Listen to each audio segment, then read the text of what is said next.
Hey guys, welcome back to another exciting video with Large Scale RC Nation. We're going to be working on bag F. F this. All right, so let's go ahead and open up this bag and get going.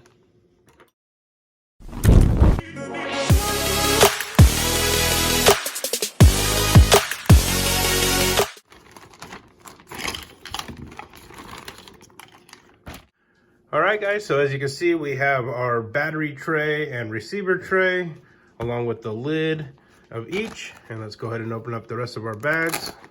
Okay, we got our hardware, a sticker for the cover. This is going to be hardware. That's probably for the servo. Foams for your battery. We'll leave those in the bag for now. This is going to be your switch cover for your on-off switch. And here you have your top plate, which is basically like a heat sink for the top of your tray. We're now going to need to open up both bags. I don't know why the washers are not in with the hardware, but you're going to need to get your hardware out to install your servo, along with the washers that you need in that bag. You will also need your rubber isolators. Okay, so we have our 4 M3 by 12 millimeter screws along with our washers. I'm going to place a washer on each one of these. So now that we have our washers on our screws, we're going to take our rubber isolators from our servo that came included with the servo, and we're going to place these on. So as you can see, there is a flat edge that comes almost to the complete top, and that's going to face outward away from the servo, and the rounded side is going to go in towards the servo, as you can see here. So we're going to take that rounded edge and pop that into our servo.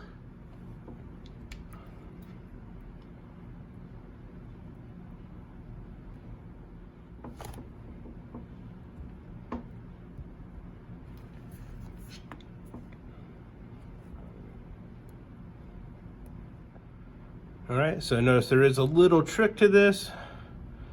Put in the one side, spread those apart, and you're gonna roll it in while pushing in on the rounded part.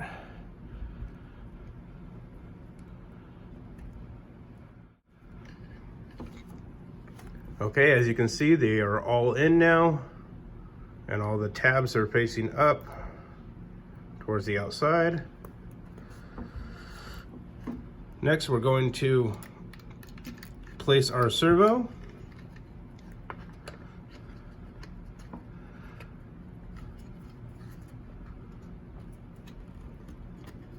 And that fits in there like a glove.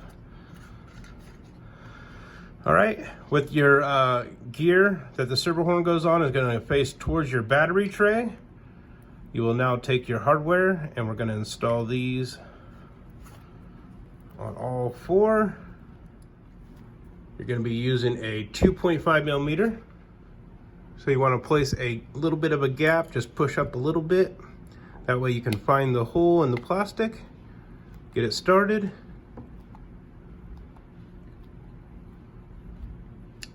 And we'll do that for this side as well.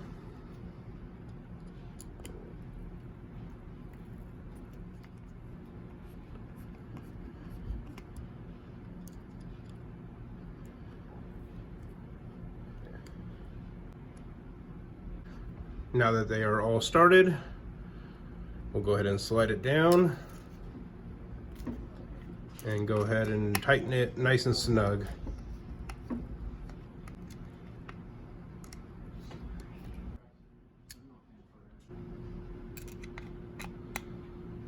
All right, so you're just going to get these snug. You don't want to over tighten them. You want the isolators to work, so don't smash them in.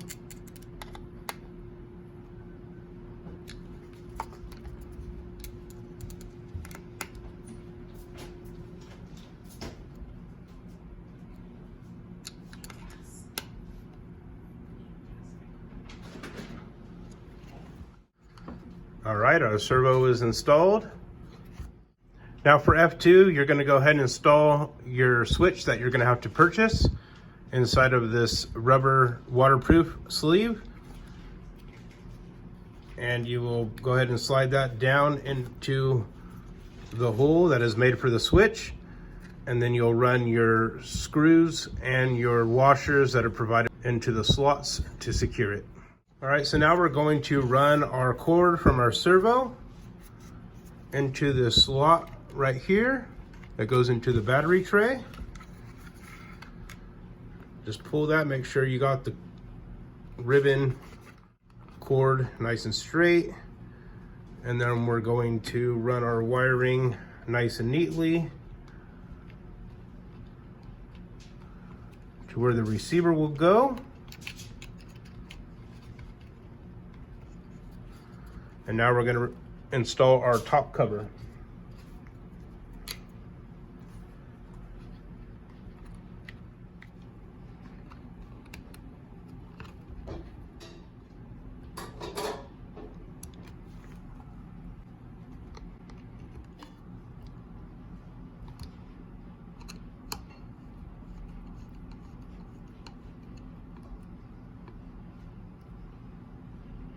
All right, we got those nice and snug on there. Don't over tighten, it's going into plastic.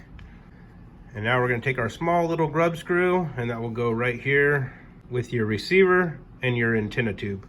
All right, this is going to be a 1.5 millimeter for our grub screw for the antenna. Once you stick your antenna tube in there, then you can go ahead and this will secure it from moving.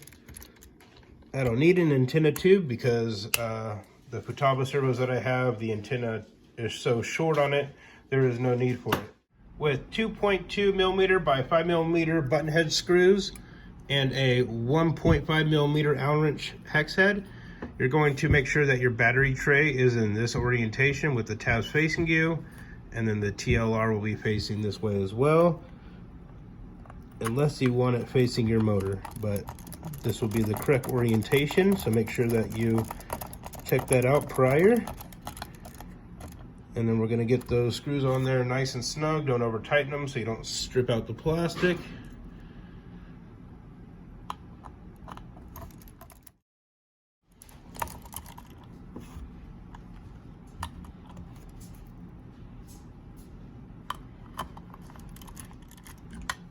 Now we're going to take this little rubber piece.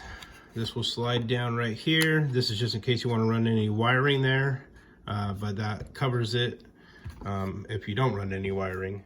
And you'll put your foams in there, and it says to make Minecraft designs, and make sure that you build yourself a nice block wall with those Minecraft blocks. There we go, we made a cool looking design. Now that the heat shield is installed on the battery tray cover, we're going to take our 4 screws and mount this onto the battery tray. All right, so we'll place this on, snap it on. This is going to be M3 by 12 screws. This will take 4.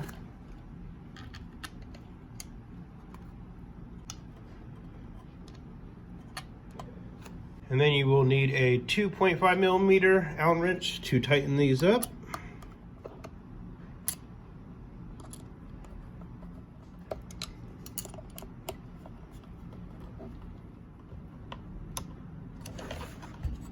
And our last one right here. All right, so here you can see it's nice and installed. Not tighten these down all the way just yet, just because we're going to need a battery in here. And now we will take the cover for our receiver box. It's going to clip on the back side right here, and it will snap down in the front.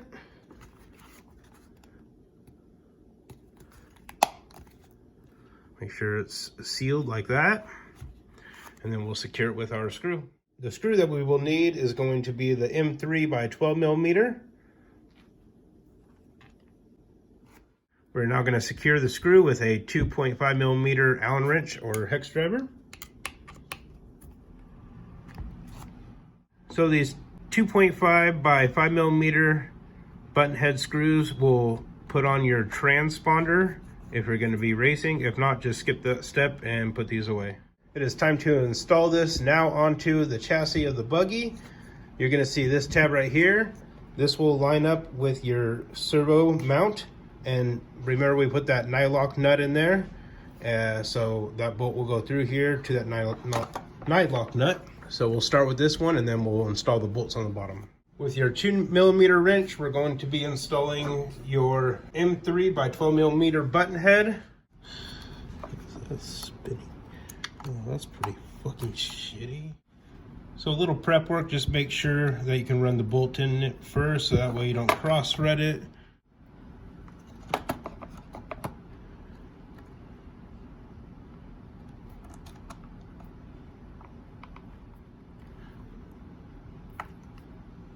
Alright, that's nice and tight. Now it is time to install the screws on the bottom. With your 2.5 millimeter, you're going to use the tapered screws. These are going to be M4 by 12 millimeter, and we'll start with the very back. Line it up from the inside, and then go ahead and tighten this one down.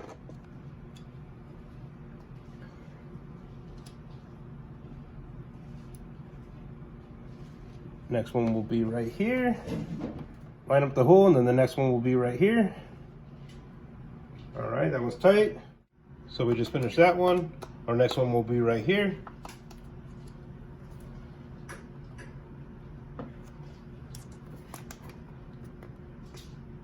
And then the last one will go right here. All right, we just finished our last screw right here. Don't worry about these holes. This is if you're only going to use a single servo mount. Now for our last step is going to be F7 in our manual, and we're going to need to open F1-4. This is going to take a 2.5 millimeter, and you're going to put your star washer onto the bolt. And essentially what you're going to do is you're going to turn on your controller once you have your electronics hooked up, and make sure that you're set at 0. And then you're going to pull this nice and tight, and it should be basically horizontal. And so once you have it set for 0 and you have the trim set up, go ahead and place this on. You're going to want to place blue Loctite. I don't know why that star washer is so large, but anyways, that will seat down in there. And then that's going to be it. I do recommend putting blue Loctite on the screw going into on the gear of your servo, as it's metal to metal, and if you don't, more than likely this will back out, and then you'll be stranded during a race or bashing with no throttle and no brakes. So be smart, throw some blue Loctite on there, and you're good to go. Then you'll make your final adjustments on your brake and your throttle once you had everything together. Unfortunately, the nice looking red servo horn that comes included with the amazing high-tech servo does not reach, so you will have to do a dynamite or aftermarket aluminum horn for this, or you can just stay with your factory one. But just wanted to show you it doesn't quite reach on the throttle side. Bag F is now complete. I hope you guys enjoyed this tutorial. Please subscribe, hit that notification bell, and don't forget, smash the thumbs up. See you guys in the next one.